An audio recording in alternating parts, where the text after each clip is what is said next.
Mega দুর্নীতির মাধ্যমে mega প্রজেক্টে 2,80,000 কোটি টাকার করাপশন করা হয়েছে। বিভিন্ন যে প্রতি বছর 2 লক্ষ কোটি টাকা করে পাচার হয়েছে, যার 15 বছরের পরিমাণ দাঁড়ায় 29,25,000 কোটি টাকার মতো।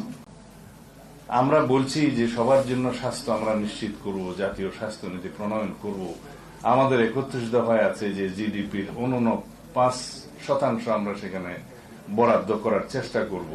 আমাদের কমিটমেন্ট আছে শিক্ষা খাতে কিভাবে আমরা জিডিপির 5% বরাদ্দ করার জন্য আমাদের কমিটমেন্ট আছে। সেগুলো কোত্থেকে আসবে? অর্থনীতির শক্ত ভিত্তি থাকলেই তো আসবে।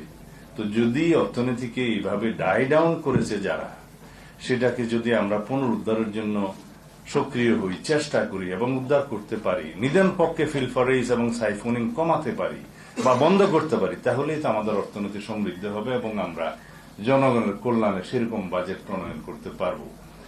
এগুলো এমনি আমি আপনাদের সামনে বলছি তা নয়, এগুলো তথ্যভিত্তিক। দেবপ্রিয় ভট্টাচার্য আমাদের সম্মানিত বাংলাদেশের একজন প্রথিতযশা অর্থনীতিবিদ, তার নেতৃত্বে হোয়াইট পেপার সেল গঠন করা হয়েছিল, কমিশন গঠন করা হয়েছিল। তাতে বলা হয়েছে বাংলাদেশের যে ট্যাক্স মওকুফের ক্ষেত্রে যে অনিয়ম করা হয়েছে, সেটার যদি অর্ধেকও করা হতো, যেই টাকা বেঁচে যেত যাতে, তা দিয়ে আমাদের শিক্ষা এবং স্বাস্থ্য খাতের বাজেট আরো 2 গুণ 3 গুণ করা যেত। এটা হচ্ছে একটা প্রথম প্যারাগ্রাফের কথা তার এক্সিকিউটিভ সামারিতে। কিন্তু তিনি বলেছেন যে মেগা দুর্নীতির মাধ্যমে মেগা প্রজেক্টে 2,80,000 কোটি টাকার করাপশন করা হয়েছে বিভিন্নভাবে। তিনি বলেছেন যে সমস্ত রাজনৈতিক বিবেচনায় ঋণ দেয়া হয়েছে ব্যাংকিং সেক্টর থেকে, যেগুলো আর উদ্ধার হয়নি, তা দিয়ে 24টি পদ্মা সেতু করা যেত।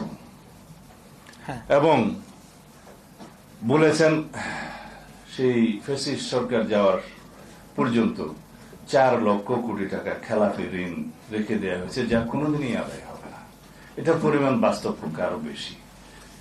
আর যেটা সাইফুল ভাই আমার মনে হয় পরিসংখ্যানটা ওই সময় বলার সময় একটু মনোযোগী ছিলেন, সেটা খুব সম্ভবত $234 বিলিয়ন হবে, যেটা পাচার হয়েছে। উনি ওইভাবে লিখেছেন। তবে বাংলাটাই আমি বলি, উনি যেভাবে লিখেছেন যে প্রতি বছর 2 লক্ষ কোটি টাকা করে পাচার হয়েছে, যার 15 বছরের পরিমাণ দাঁড়ায় 29,25,000 কোটি টাকার মতো।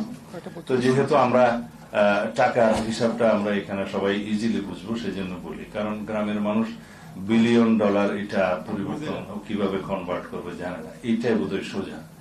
তা আমি আপনাদের সবাইকে অনুরোধ করব, যারা ইতিমধ্যে পড়েছেন ভালো, আর যারা পড়ে না তারা কষ্ট করে, এটা ওয়েবসাইটে পাওয়া যায়, দেখে নেবেন কষ্ট হলেও। এটা হচ্ছে বিগত 15 বছরের আওয়ামী দুর্নীতির একটা সংক্ষিপ্ত ইতিহাস।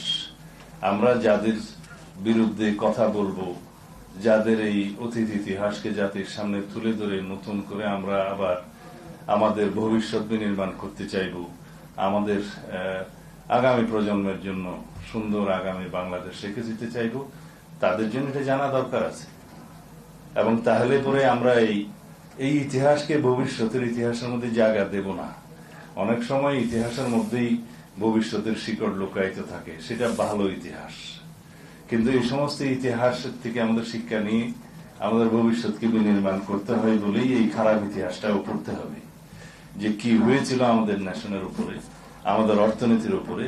একটা ফ্যাসিস্ট সরকার জাতিকে কিভাবে ধ্বংস করে, জাতির অর্থনীতিকে কিভাবে ধ্বংস করে, জাতির সমস্ত প্রতিষ্ঠানগুলোকে কিভাবে করাপ্ট করে, পলিউটেড করে, ধ্বংস করে সেই জাতিকে এমন একটি অধম জাতিতে পরিণত করে, সেই ইতিহাসটা আমাদের জানতে হবে।